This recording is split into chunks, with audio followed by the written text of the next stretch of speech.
As women, we are literally doing it all. And if we don't stop and take the time to truly know ourselves, then no one will really know us. Welcome to Soul-Led Creative Women, a podcast for creatively curious women seeking rich, soul-led ways to look after themselves better. My name's Sam Horton, and in this episode, I dive deep into intuition as a powerful and often underused and underestimated source of inner power and wisdom. I discuss how we can more easily access this on demand using a creative wellness practice that meets us where we are and promotes cultivation of this powerful inner resource. So firstly, I want to go back to basics and put some thoughts around what actually is intuition. So when I talk about intuition, I mean being so in tune with your gut and your inner knowing that you can understand things or know what to do without the need for conscious reasoning or analysis. Like a gut feeling or an inner knowing. We're not really taught how to get in tune with this very powerful inner dialogue or inner power or inner wisdom when we're growing up. And what I've come to understand for myself is that getting in tune with this inner magic and really feeling into our decisions and getting comfortable being still in our bodies and minds so that we can tune into this inner antenna is an amazing resource to have. And it's really a big key to being able to live more authentic, soul-aligned lives and simply feel better and more equipped to deal with difficult days or chapters in life with more love, grace, and acceptance. Accessing intuition helps us to have more compassion and empathy, both for ourselves and for others. And it also helps us to not feel as stuck and powerless, more resilient and able to transition into brighter experiences more easily and quickly than if we were to try and figure out everything in our heads and rely too heavily on the opinions and perspectives of others. Understanding and trusting that we don't always have to apply logic and reason to problems, decisions, setbacks, tension, feelings of unrest or disappointment, overwhelm, or that sense of unfulfillment that we get when we've lost touch with ourselves through the myriad of roles and responsibilities we impose upon ourselves through society's conditioning and expectations. As women, we are literally doing it all. And if we don't stop and take the time to truly know ourselves, then no one will really know us. So when we realize how important it is to spend time cultivating a relationship with our intuition, we can work on finding ways to really nurture ourselves and start to remember who we really are at our core by getting curious about our intuitive instincts and remembering our strengths and our weaknesses with a loving kindness that actually empowers us to make better choices and decisions that truly support us as we show up in this complicated, noisy, opinionated, busy world that we all live in.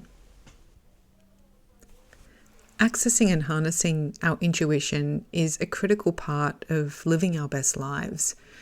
Developing this inner trust, confidence, and knowing, using our inner power and wisdom to guide us and to support us towards living a soul-aligned life that feels more doable, more gentle and peaceful as we learn to cut things out that harm us and our well-being and learn to add in more things that nourish us and really support us.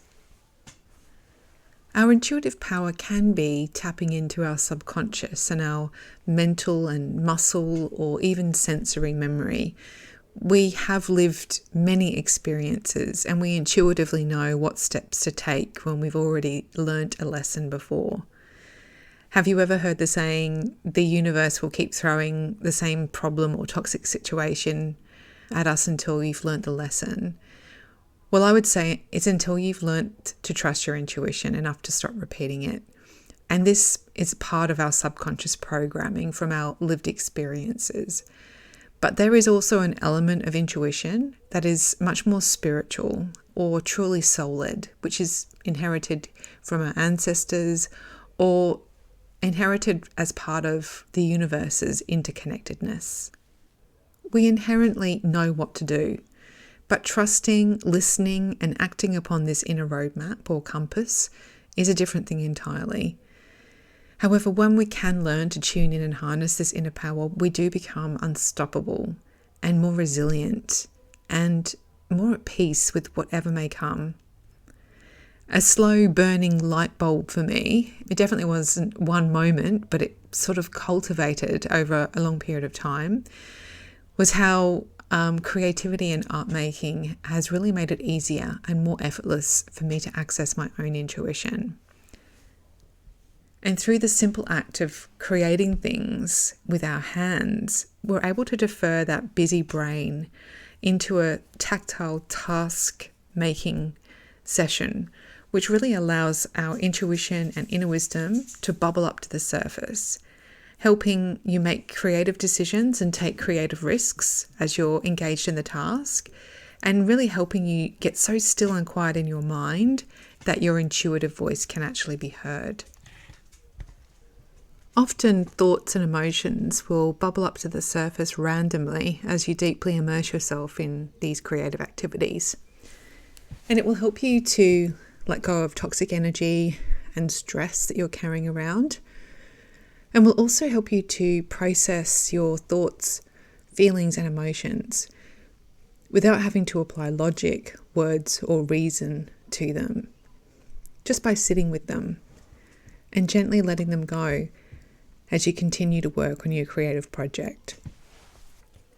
This process is enhanced the deeper your creative practice and the more you can achieve that state of creative flow. Mindfulness and sitting still with yourself is one thing, but as you go deeper into your practice, learning to trust the creative process itself as you take bigger risks and decisions with your creative work will also help you to learn to trust that same inner guidance in other areas of your life. Over time, challenging yourself creatively this way will lead to a stronger relationship with your inner world. And it's the overspilling of this inner trust, power, wisdom, knowing, and those inner truths that we can really benefit from in other areas of our life. It makes it easier to problem solve, deal with the intricacies of relationships, to seek and act in such a way that your life is more aligned with your soul. It helps you to feel better and less tangled up and confused and overwhelmed, and you will naturally just make better choices that support your overall health and well-being. I can hear you saying, sounds easy, probably easier than it really is, to know sort of how to get started cultivating this kind of intuitive creative practice. And this is why I combine both soul-led wellness practices together with the creative and art-making practices to really help ease into this quest for sort of discovering our intuition and our inner voice. When we first take the time to settle ourselves into our creative sessions by gently meeting ourselves where we are and taking the time to ground ourselves and meet ourselves with love and compassion, when we take the time to activate our creative side by setting intentions and injecting positive energy into the moment, we're much less likely to experience discomfort, fidgeting, restlessness, and mental chatter as we embark on the creative activities. It's also really important to truly give ourselves permission to play and explore with our creative selves before we enforce too many boundaries or add in too many goals for our creative work. I often suggest a warm-up exercise prior to launching into a creative project. And the warm-up exercise, there's no attachment to the outcome, and we're simply playing with materials, ideas, and techniques with a childlike curiosity, ready to throw out the finished experiment because we really have no attachment to it. We are in it plainly and purely for the creative process. And this process is really cathartic and freeing, providing the perfect foundation for free expression and creative risk-taking, free of judgment and worry. Once we've set the scene for ourselves, we can get more out of our goal-orientated creative session, and we will naturally hold less attachment to the finished artwork as a result, knowing that we can always paint over, start again, or throw it away, because we know that we'll gain so much from showing up and participating in the creative process. And last but not least, it's really important that we take the time to reflect on our creative experiences and our creative work. Really sit with it and stare at it, really absorbing it and immersing ourselves in it. This will really help us bring it all together and reflect on our intuitive decisions as well as our intuitive experiences, and will really help us to truly get to know this powerful part of our inner world. I hope you've enjoyed this episode. See you next time. Take care.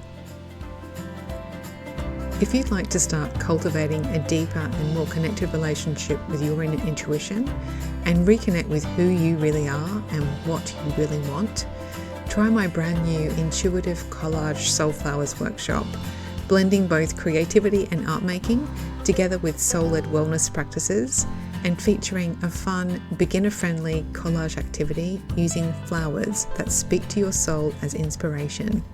To find out more, please head to samhorton.co/workshop.